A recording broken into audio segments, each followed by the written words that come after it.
It's Tanika. Welcome back to another conscious rant. I'm gonna tell you what. I don't think it's not too much worse than a bully. But bullies are the absolute worst. They are. Well, okay, there's something worse than a bully. Are the people who uphold the bully, who protect the bully, kind of like ride the bully on, like yeah, get him or get her or whatever. You know what I mean? And they are just the worst. To give somebody such a hard time, like I'm gonna stop. Something that I like a part of my growth and loving myself and trusting myself was when I was looking back in retrospect on my life and decisions and things that I'd made in relationships, like from me and teachers at school to neighbors, family members, significant others, friends, and it's like I would find myself in situations like in group settings and with people that I see every day, again, coworkers, in the student body, at the church, whatever, and I could always feel when the vibe would change and not know why. And because I think it's so offensive to just come out of your mouth and to outwardly just accuse someone of something, to like I don't want to say that you're acting different, blah blah blah, because you just might be having a bad day. I'm not just trying to just make it about me. I would never just come out and just say, hey, you're acting different, like what's up, like the kind of like there's some animosity between us, but we haven't even had an interaction, a negative interaction. I mean, now I know, looking back, like you had been manipulated, or you were being manipulated. You thought that I said or did something that I actually didn't do, that I would never do. But I'm just saying, as when I was younger, not even as a child, even in my adulthood, I've run into it. So but I knew when people, friends of family members and stuff, I'm like, there's no reason for you to have an attitude with me or to be throwing me shade or that energy, and because I'm just knowing that you are moving under an illusion, obviously, because we haven't even bumped heads. We don't have any true conflict, not like that. But it's when you find yourself in a situation to tie this to you, to see if you can relate. When you find yourself in a situation where the atmosphere changes like that, in my experience, that's a very good indication that there's some foul play. Especially, I mean, if you are going around starting stuff, that's different. If you're staying in people's faces, if you're standoffish, you know the difference. If when you're just minding your business and you're just being, versus you are the aggressor in harsh conversations. I'm talking about the person that's just existing, and you feel the difference in the room, and you feel negative energy directed towards you. Like I felt negative energy directed towards me for no reason. It used to really hurt my feelings. I look around and I see, the main thing that I see are people who are not really in a state of peace themselves. You don't really have any peace in your life when you can negatively project onto another person that's not even thinking about you.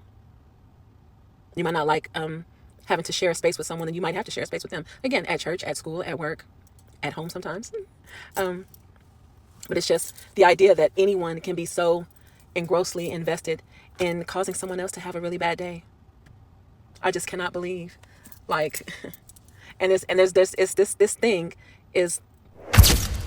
I knew someone a long time ago who told me a story about how he volunteered somewhere in like a facility that's like supposed to help people who are struggling in life to rehabilitate themselves and to get back out. Not necessarily like everyone that was in this program had not just gone to jail. These are people that are just having a hard time in life, whatever. And so this person was volunteering, and whether you're volunteering mandatorily as a punishment for something, or if you are volunteering, just you are sacrificing time out of your day and your life to selflessly give to others. A lot of people do that, by the way. But to know that you'll have volunteers there, regardless of why they're volunteering, and people who run some of these agencies, some of these organizations, can be so cold and so cruel to people who they think lesser of because of mistakes that these people have made in their lives, because of the conditions of their lives. A lot of it is systemic. But the people who are supposed to be there, that are supposed to be in a higher tier of life, you're actually thriving in a way that these other people, unfortunately, they've been taken out of that. Either they took themselves out, or they've been taken out of the running just for a normal life. This man told me of how calculating and just ornery. Okay, I get passionate about things like this. I absolutely hate to see people being treated with disregard. Disregard because you think that they are without home. I'm trying to say it right, according to the rules set by, right? Anyway, I forgot what I was even saying because I jumped petty. God, I hate when that happens. Okay, when that happens. If I order a burger or if I order a steak, but especially a burger, it's already processed. You cannot give it to me undercooked. Now, I'm all about having a juicy burger, right? But not juicy with fat and blood to the point where my bread is falling apart and I can't actually enjoy the sandwich. Okay, I need to enjoy it, and I just wasn't enjoying it. But don't give it to me undercooked. If I ask for it, and so if I do get it undercooked, do you know what I'm gonna do? I'm going to let the waiter know that, hey, it wasn't cooked, right? But because I came up in the 80s and the 90s and I saw, this is probably not, this wouldn't even make it if I said what I was thinking about saying. So I'm not going to let myself say it. But if you know, you know, okay? I try not to send my food back. Because some people cannot take the reflection of their efforts. That's the nicest way I can say that. They cannot take the feedback that is actually necessary to evolve your craft, to evolve your skill. So it's like, why would you be offended by someone saying that it was, you didn't do it like I asked for? Especially if I know I've gone out of my way to not in any way be disrespectful. I can tell you, I can share an uncomfortable truth with you without making you feel crappy about it. You know what I mean? I'm not trying to shame you. I'm trying to make you feel like crap. But because I know that the way of the world today is people like to lay your errors and discrepancies on you like a set of wings that should be liberating you, because you're going to learn from your mistakes, but they want those wings to feel like steel and to weigh you down. Some people would say she didn't have to go that deep, right? And it's not even that I tried to, but I'm a bit of a deep thinker, okay? I am. But I think that really most people are, but like, we get to choose what we are putting our focus on. So if I'm focused on philosophical shit and, I don't know, metaphysics and quantum physics, which we're going to talk about my relationship to food, specifically to meat. I had a daughter who tried to jump vegetarian, vegan at 7 years old, really 8, was 7, but put her foot down like, Mommy, I'm not going to eat meat. I'm like, the doctors have told me that your baby brain needs the fat from the meat, so I think you're going to eat the meat, okay? You're going to eat the meat. And then I felt such conviction about it, because I came up where ain't no child having no conversation like that with no adult. You're going to eat whatever's on this plate. But I didn't want to be that kind of parent. And she was expensive, man. I was just like, I had to learn how to make a lot of pasta dishes and I had to learn something different. Anyway, forgot what I was talking about there too. See, that's why I call it a rant. Call it a rant. And like, the furthest we can go in a conversation is about a reality TV show, then I understand why the shade is there. I understand why you don't want to talk to me, okay? Not even because my topic is better than yours, but just because we're different. People, you should be okay with that. We're not the same. I've been in the presence of people where I want that could be intimidated. I would be intimidated, but I'm very highly admiring of people. I accept you. I accept you and your fucking brilliance. I accept you in this extreme beauty, male or female. I love beautiful people. I know, but that came from my mama, that taught me to not be comparing myself to nobody. There are people who would think that because I'm lighter that I'm uglier. There are people who think that because that I'm darker than them and that makes me uglier than they are.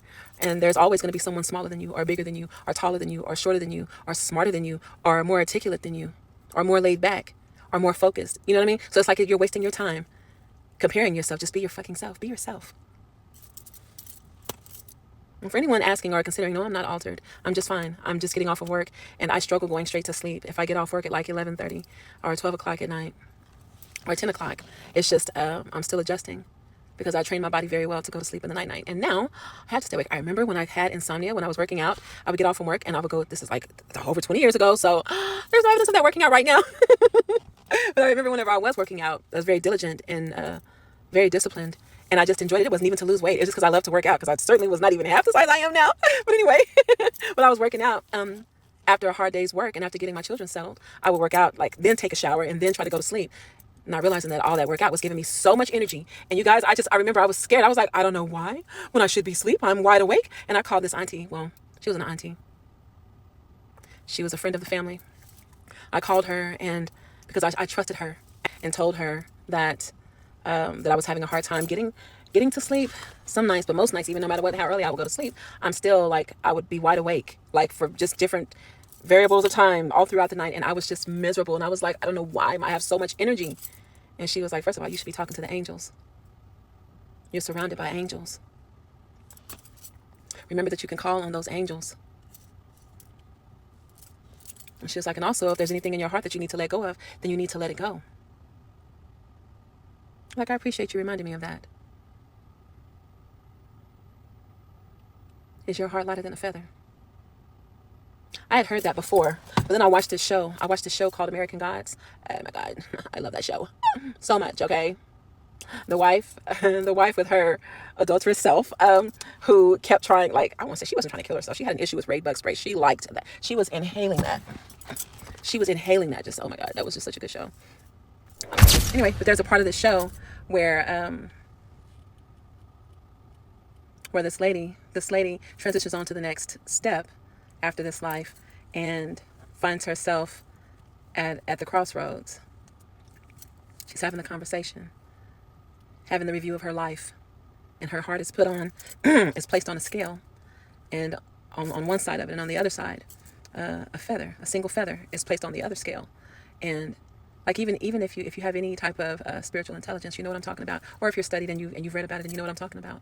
I'm going to put something here so that you can see what I'm talking about, because I know that there's a name for it. I just don't know it. Again, I'm learning and I'm sharing what I've been learning. But we are evolving from ancient deities and principalities that we know very little about. I encourage you to wake up and learn the truth about yourself in this place that we live in. Wake up, wake up. Is for you to part from this life in peace. You just have to, your heart would have to be lighter than a feather. And when you consider that, it's like, well, what would make your heart heavy? What would make your heart heavy?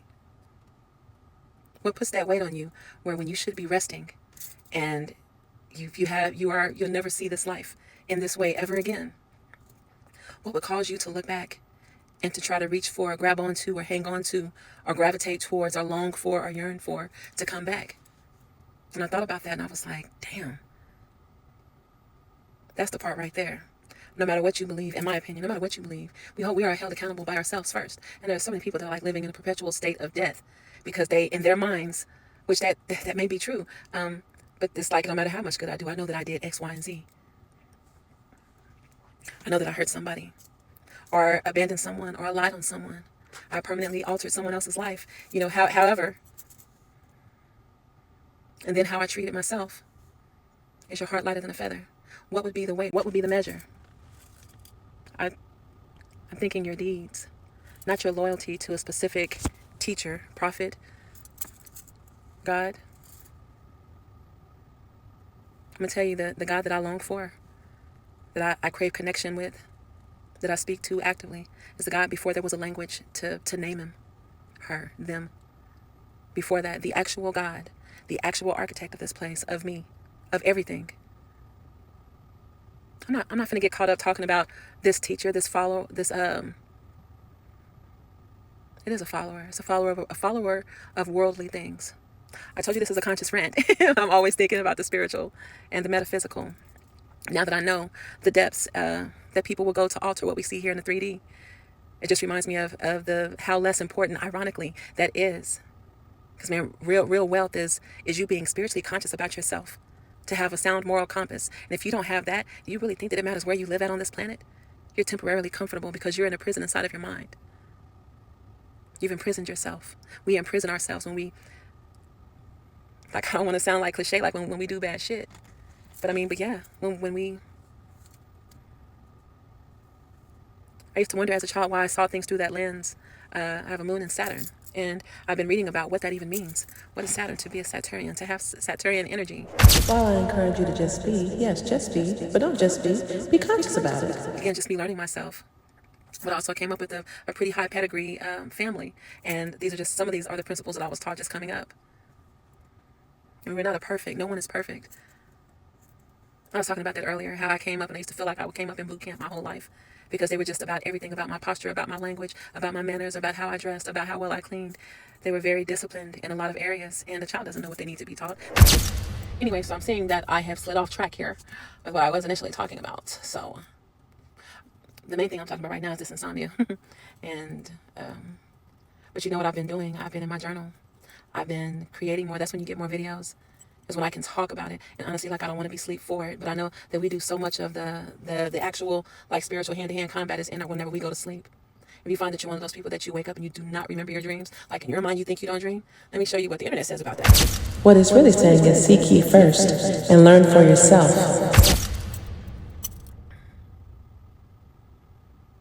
It's something to consider. In spiritual warfare, people can emit a frequency and project and try to block your third eye or your crown chakra to blind you, to take out your spiritual foresight. And I'm looking back. I'm gonna tell you, I know somebody who definitely used to scare the shit out of people. Is my father.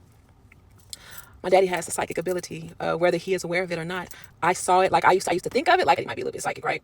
Let me tell you, whenever I knew, and it scared the shit out of me. Okay, I was like, Daddy will do this shit today. No, but my parents had split for a time. I hope I don't get in trouble for saying this. My parents are beautiful people, both of them. strong and beautiful. People look to them for advice. They are loved. Both of them are very beloved. So I'm not saying anything to shame anyone. We are our parents. Our parents were young, like we are all young. They did everything that they thought was right and took the advice of others who they trusted to do what they thought was right. Does that mean that they were perfect? No, nobody, no parent is perfect. No one is perfect. But anyway, they had split and they had come back together. But during the time that they had split, some people had heard through the grapevine that they had split.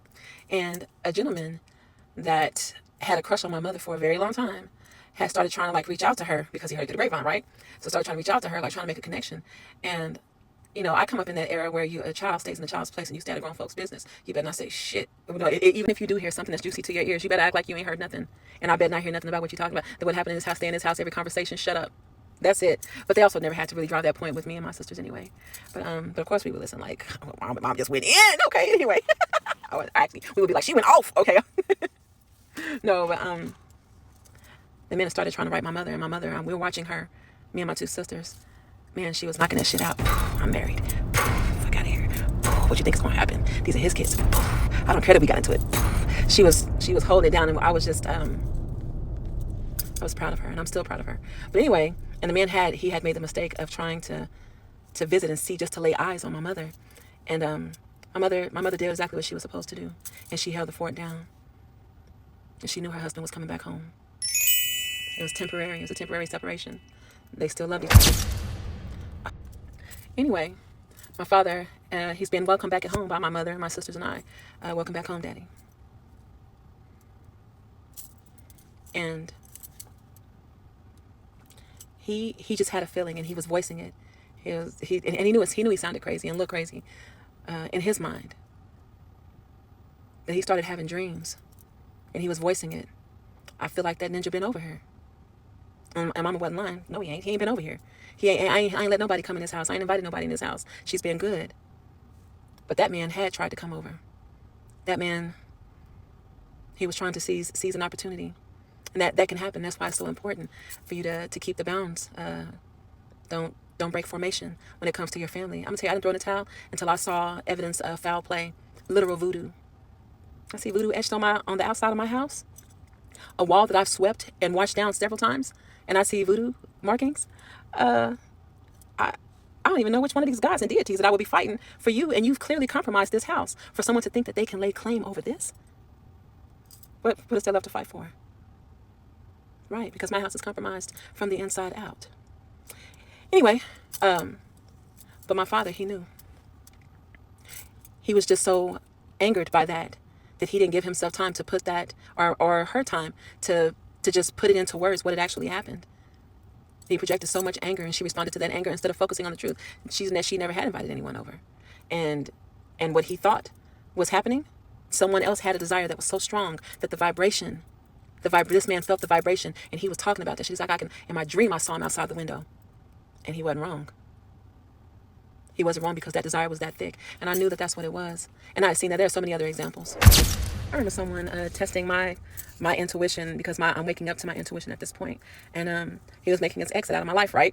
I know you're like, she got so many. The book.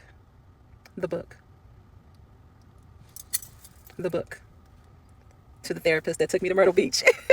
The book. Anyway.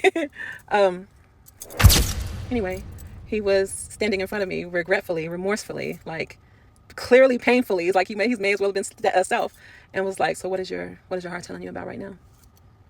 And everything that came to mind was so sad and so unfair. And I was just like, I felt like I would be disrespecting everyone's name that I would, that I sat on my intuition. I think I was punished spiritually for that too, because when I was point blank asked, I said the lesser of all of those potential truths that I now know. If I'm trusting my intuition, I'm trusting myself now.